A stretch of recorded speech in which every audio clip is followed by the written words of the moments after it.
Avant son décollage, en roulant sur la piste, il a heurté un petit appareil de tourisme et une citerne d'essence. Cet avion de ligne a un réacteur en feu et ses passagers et son équipage sont coincés à l'intérieur. Les pompiers de l'aéroport doivent intervenir au plus vite s'ils veulent être bien notés. Car ces pompiers allemands sont aujourd'hui des étudiants en formation.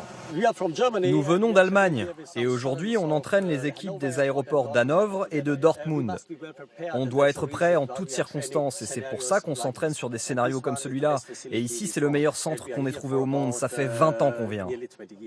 Ici, c'est le centre d'entraînement international des pompiers. Cette base au nord de l'Angleterre accueille tout au long de l'année les pompiers de 80 pays dans le monde. Avec ses carcasses d'avions et d'hélicoptères, ses usines chimiques et ses reconstitutions d'accidents, le centre les entraîne pendant une semaine ou situations exceptionnelles. Des incendies que ces pompiers très spéciaux n'affrontent pas tous les jours, contrairement aux pompiers des villes, comme l'explique le directeur du centre, qui a formé notamment les pompiers des aéroports français. Le problème que les pompiers des aéroports ont, c'est qu'il n'y a pas beaucoup d'accidents. Heureusement, je dirais. Les pompiers d'aéroport, ils doivent répéter les exercices souvent parce que quand il y a un accident, ils doivent être prêts. Le centre est l'un des rares endroits au monde et le seul en Europe où il est autorisé de brûler du kérosène, l'essence des avions, qui génère cette fumée noire. C'est normalement interdit pour raisons environnementales, sauf ici, par dérogation. La chaleur dégagée par un feu au kérosène est bien supérieure à celle d'un feu classique, de bois ou de maison par exemple. Ici, les instructeurs britanniques ne sont pas des genoux. Anticipez toujours le sens des flammes, là où le feu va aller à chaque fois. Ce sont tous des pompiers très expérimentés, comme Andy Bennett avec son casque blanc. Tu trouveras pas la réponse dans un manuel. Observe, analyse la situation. Cet ancien de la Royal Air Force est intervenu sur des crashs d'avions de chasse. Il a aussi fait partie de l'équipe personnelle des pompiers aériens de Sa Majesté.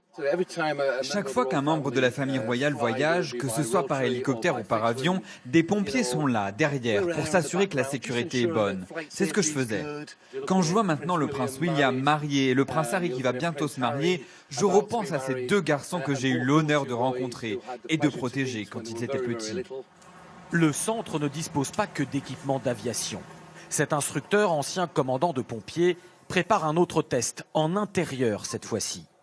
Quand on entraîne des personnes de l'industrie maritime, on se sert de cette salle comme si c'était le salon passager d'un ferry. Si ce sont des pompiers d'un centre commercial, on l'utilise par exemple comme une salle de cinéma. Dans cette salle, les pompiers vont affronter des feux d'une grande intensité, venant de face, mais aussi du plafond. Plus loin, ces autres pompiers sont préparés à affronter un feu sur des cuves de plateformes pétrolières. Pour eux, le défi est d'autant plus grand, car ces hommes ne sont pas des pompiers professionnels. Mécaniciens, soudeurs ou cuistots de formation, ils devront peut-être un jour défendre chèrement leur vie face à un incendie, seul en pleine mer. C'est le cas de Jack Bartle, qui travaille sur une plateforme au large du Ghana. Sur ma plateforme, je travaille 12 heures par jour dans la salle de contrôle de forage.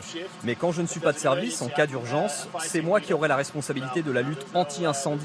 Sur une plateforme, on ne peut pas appeler le 18. On ne peut compter que sur nous-mêmes. Le test le plus important du stage d'entraînement, c'est celui-ci.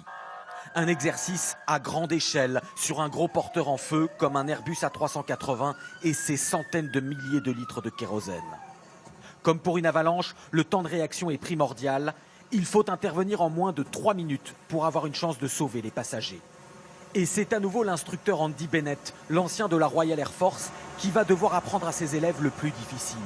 Pas la technique, mais les choix moraux qu'il va parfois falloir faire en pénétrant dans la carlingue.